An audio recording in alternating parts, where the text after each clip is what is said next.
पूरी दुनिया में पक्षियों की 10,000 से भी ज्यादा प्रजाति पाई जाती है। सभी के वही दो पंजे, दो पंख और एक गर्दन होती है। लेकिन इन्हीं में से एक ऐसा पक्षी है जिसकी एक अलग ही पहचान है, जो आसमान का सीना चीर के हजारों मीटर ऊपर 120 किलोमीटर प्रति घंटे की रफ्तार से उड़ता है, जो खुद के कई गुना अधिक वजन के शिकार को भी अपने पंजों में दबोच कर उड़ जाता है। और इसीलिए उसे पक्षियों का राजा भी कहा जाता है, जिसे हम बाज के नाम से जानते हैं। और एक बाज इतना ऊंचा मुकाम हासिल करता है अपनी ट्रेनिंग और अपनी पुनर्जन्म की वजह से। अगर आप भी इस दुनिया में एक मुकाम हासिल करना चाहते हैं तो एक बाज को बाज बनने का पूरा सफर आपको जानना बहुत जरूरी है, क्योंकि 25 से 30 साल की उम्र तक आने के बाद भी लोगों को रिस्क लेने से डर लगता है। लेकिन एक बाज की जीवन की शुरुआत ही रिस्क से होती है। जिस उम्र में बाकी पक्षियों के बच्चे सिर्फ चींची करना सीखते हैं, उस उम्र में एक मादा बाज अपने बच्चों को पंजा में दबोच कर हजारों मीटर आसमान की ऊंचाइयों में उड़ जाती है। उसे ये बताने के लिए कि तेरा जन्म आसमान का सीना चीर के सबसे ऊपर उड़ने के लिए हुआ है, तेरा जन्म पक्षियों का बादशाह बनने के लिए हुआ है। जमीन से हजारों मीटर ऊपर ले जाकर मादा बाज अपने पंजों से उसे छोड़ देती है और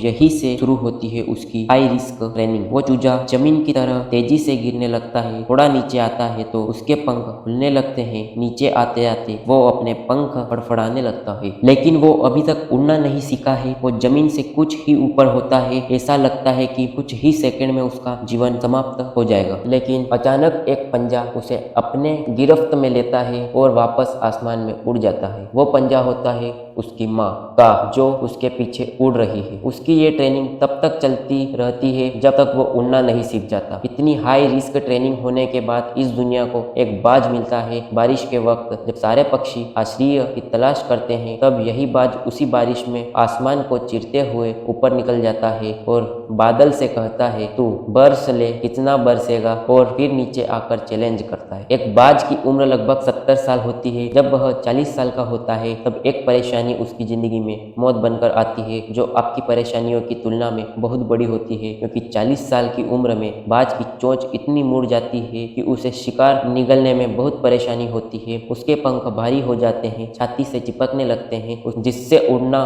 बहुत मुश्किल हो जाता है। उसके पंजे लंबे और लचीले हो जाते हैं, जिससे वो शिकार को सही से नहीं पकड़ पाता। अब उस बाज के पास सिर्फ 3 रास्ते होते हैं। वो अपने शरीर को त्याग सकता है, दूसरा रास्ता गिद्ध की तरह छोड़े हुए भोजन पे निर्भर हो जाए, और तीसरा रास्ता सबसे कठिन और पीड़ादायक रास्ता, अपने आप को पुनः स्थापित कर फिर से आसमान का सीना चीरकर उड़ने का। और वो इसी तीसरे रास्ते को चुनता है और अपने पास सबसे ऊंची चोटी पे पहुंच जाता है। वहां पर अपना घोंसला बनाता है और फिर शुरू होता है परेशानियों को जड़ से उखाड़ कर आसमान में उड़ने का सफर। वह अपनी चोंच को एक चट्टान पर मार मार कर तोड़ देता है, लहूलुहान हो जाता है और इंतजार करता है नई चोंच के आने का। उसके बाद अपनी नई चोंच से अपने पंजों को काट देता है और फिर इंतजार करता है नए पंजों के उग आने का। उसके बाद वह अपने एक एक पंख को अपने शरीर से अलग करता है और फिर इंतजार करता है नए पंख उग आने का। और इस प्रक्रिया में उसे समय लगता है पूरे 5 महीने का। इन 5 महीनों के कड़ी तपस्या से एक बाज का पुनः जन्म होता है। वो फिर से तैयार हो जाता है आसमान का सीना चीरकर उड़ने के लिए। जो 3 रास्ते बाज के पास है, वही 3 रास्ते आपके पास होते हैं। लेकिन कुछ लोग पहले रास्ते को चुनते हैं और परेशानियों के तले